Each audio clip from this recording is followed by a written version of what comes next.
Assalamualaikum warahmatullahi wabarakatuh. Perkenalkan, nama saya Laude Ardiansyah dengan NIM 2365070 dari kelas B Prodi Teknik Informatika Universitas Darussalam.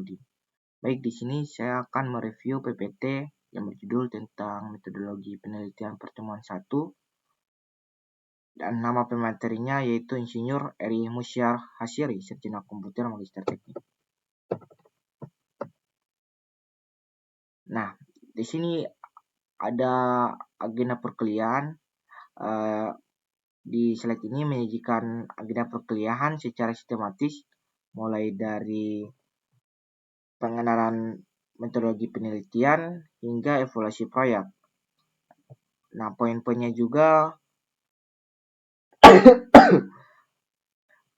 membantu peserta memahami alur materi yang akan disampaikan. Pendahuluan metodologi penelitian. Nah, di slide ini ada pengertian tentang metodologi penelitian. Nah, di sini dia melakukan di sini ada referensinya dari Chow Narbuko 2008, yaitu tentang research. Itu sendiri berasal dari kata re, yaitu berarti kembali, dan to search, yaitu berarti yang berarti mencari. Dengan demikian arti sebenarnya research adalah mencari kembali. Nah, di sini ada penelitian sebagai suatu proses.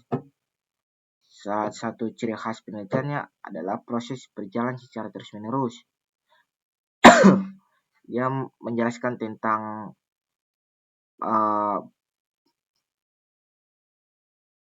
jadi proyek penelitian dari awal sampai akhir merupakan proses. Nah, di slide ini ada tujuan penelitian yang terhadap yang mencari jawaban terhadap suatu permasalahan dari Yosef dan Yosef 1979. Di sini ada pengertian penelitian, yaitu proses ilmiah yang mencakup sifat formal dan intensif. Penelitian menurut Kerlinger 1986 adalah proses penemuan yang mempunyai karakteristik sistematis, terkontrol, impresis, dan mendasarkan pada teori hipotesis. Nah, di sini juga ada pengertian metodologi penelitian dari beberapa kemuka atau referensi. Nah, di sini juga ada tujuan penelitian, ada struktur tujuan penelitian. Yang pertama itu ada penemuan, habis itu pembuktian, pengembangan. Nah, di dalam penemuan itu ada data baru, di dalam pembuktian itu harus ada data membuktikan keraguan-raguan, dan di dalam pengembangan itu harus ada memperdalam dan memperluas pengetahuan yang ada. Di sini ada kegunaan penelitian. Yang pertama itu memahami masalah, memecahkan masalah, dan mengantisipasi masalah. Di sini ada struktur kegunaan penelitian. Nah, di slide selanjutnya ini merupakan sejarah penelitian.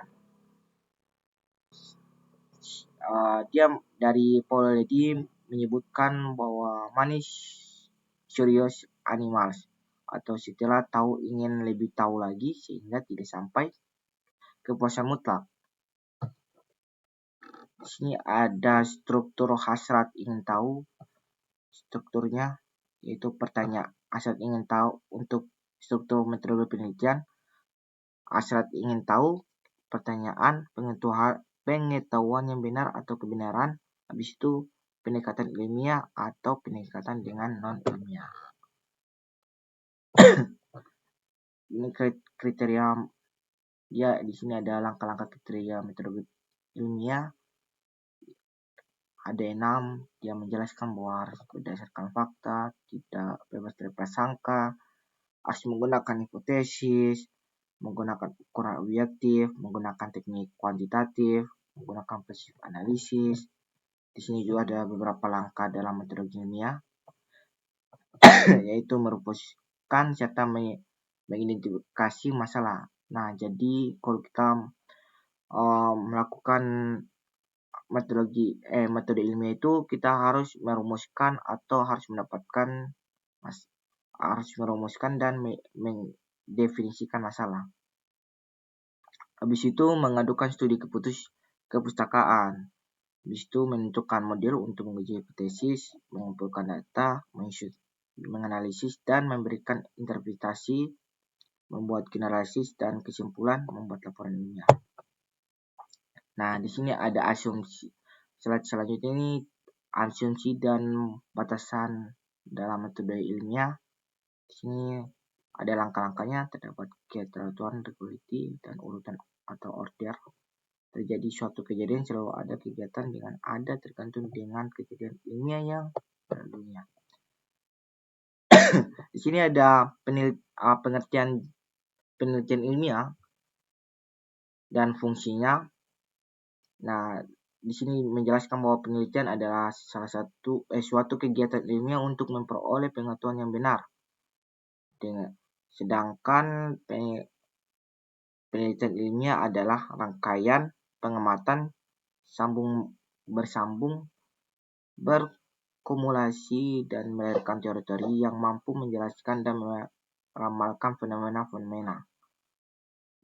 Di sini ada fungsinya juga, yaitu ada 5. Yang pertama itu menemukan suatu pengetahuan baru, uji kembali pengetahuan atau hasil penelitian yang ditemukan sebelumnya. Ketiga juga mengembangkan pengetahuan atau yang teruji kebenarannya, mencari hubungan antara pengetahuan yang baru, dan yang kelima itu mengadakan ramalan atau prediksi yang ditemukan. Nah, di sini juga ada proposisi atau dalil teori fakta ilmu. Di sini menjelaskan bahwa proposisi adalah pernyataan tentang sifat dan realita dan dapat diuji kebenarannya. Sedang di sini juga ada langkah-langkahnya, yaitu proposisi yang sudah mempunyai jangkauan sudah cukup luas dan telah didukung data impresif dinamakan dalil. Di sini juga ada penjelasan teori dan ciri-ciri teori, yaitu terdiri dari proposisi atau hubungan yang terbukti di antara variabel-variabelnya, konsep-konsep dalam proposisi. Yang kedua itu konsep dalam proposisi yang telah dibatasi pengertian secara jelas dan khusus. Di sini ada pendekatan non ilmiah. Di sini di slide ini menjelaskan tentang apa itu pendekatan non ilmiah, yaitu memperoleh pengetahuan atau memahami suatu fenomena tanpa menggunakan metode ilmiah. Di sini juga ada ciri-ciri pendekatan ilmiah. Ada beberapa ciri, sini ada 4. Yang pertama tidak sistematis, yang kedua bersifat subjektif, yang ketiga tidak dapat diuji ulang, yang kelima itu kurang dapat dipertanggungjawabkan. Nah, di sini juga ada contoh pendekatan non ilmiah yang ada beberapa contoh. Di sini ada 5. Yang pertama itu intuisi atau perasaan atau firasat tanpa alasan logis yang jelas. Yang kedua itu pengalaman pribadi. Yang ketiga itu ada otoritas atau percaya pada pendapat tokoh tertentu tanpa mengevaluasi kebenarannya. Yang keempat itu mitos atau prasangka. Yang kelima itu coba-coba atau trial and error. Nah, di sini ada perbedaan dengan pendekatan ilmiah. Yang pertama itu ada aspek. Nah, aspeknya itu berupa metode, sedangkan pendekatan ilmiah itu sistematis dan logis. Sedangkan pendekatan non ilmiah itu tidak sistematis. Di sini ada tabel yang menjelaskan tentang perbedaan dengan pendekatan ilmiah dan non ilmiah. Pertama itu ada bukti. Kalau pendekatan ilmiah harus berdasarkan data, sedangkan ilmiah itu berdasarkan perasaan atau kebiasaan. Habis itu aspek hasil, pendekatan ilmiah itu harus memakai objektif dan dapat diuji, sedangkan pendekatan ilmiah itu subjektif dan sulit diverifikasi. Selanjutnya ini ada fungsi-fungsi penelitian. Fungsi pengembangan ilmu pengetahuan, penelitian berperan penting dalam menemukan untuk memperluas dan memperdalam teori atau konsep yang sudah ada, fungsi pemecahan masalah, dan fungsi pengembangan keputusan. Sini juga ada masih sama. Di sini ada berapa fungsi? Ada 5 fungsi, yaitu fungsi pengembangan ilmu pengetahuan, fungsi pemecahan masalah, fungsi pengembangan keputusan, fungsi evaluatif, fungsi prediktif, fungsi inovasi. Nah, di sini juga ada elemen dari penelitian, yaitu persoalan, berbagai kemungkinan jawaban atau pengumpulan dan penilaian data untuk mengarahkan pilihan atas kemungkinan jawaban tersebut.